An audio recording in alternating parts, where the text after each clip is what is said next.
ఇంకా జీవితంలో ఈ పెట్రోల్ బంక్లో అయితే ఫ్యూయల్ పట్టకూడదని ఫిక్స్ అయిపోయాను అనమాట. ఎందుకంటే అర్జెంటుగా ఫ్యామిలీ చౌడేపల్లికి వెళ్ళాలనేసి మొత్తం కల్లూరు నుంచి స్టార్ట్ అయ్యాము. ఫ్యూయల్ తక్కువ ఉందనేసి నేను కల్లూరులో పెట్రోల్ బంక్లో ఫ్యూయల్ అయితే పట్టుకున్నా 500కి. ఫ్యూయల్ అయితే ఏం నాకు చూపించలేదనమాట, 500 పట్టిండేది. అందుకని బిల్ అయితే తీసుకున్నాను అనమాట, ఎంతకు పట్టాము ఏమనేసి. అండ్ మళ్ళీ రిటర్న్ వచ్చి మళ్ళీ 300 పట్టుకున్నా.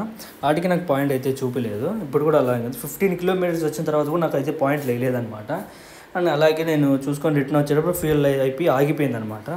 అండ్ అక్కడే చౌడేపల్లిలో నేను మళ్ళీ 500కి అయితే పట్టుకున్నాను ఫ్యూయల్.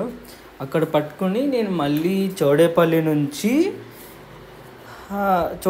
నేను మళ్ళీ రిటర్న్ స్టార్ట్ అయ్యా. అప్పుడు నాకు ఫ్యూయల్ అయితే నాకు పైకి లేచిందనమాట. చౌడేపల్లి నుంచి నేను సోమల, సదుము, కల్లూరు, పీలేరుకు కూడా రిటర్న్ వచ్చా. అయినా కూడా నాకు ఫ్యూయల్ ఉంది ఇంకా. కానీ కల్లూరులో పట్టిన 800 రూపీస్ మాత్రం నాకు ఫ్యూయల్ అయితే రాలేదు.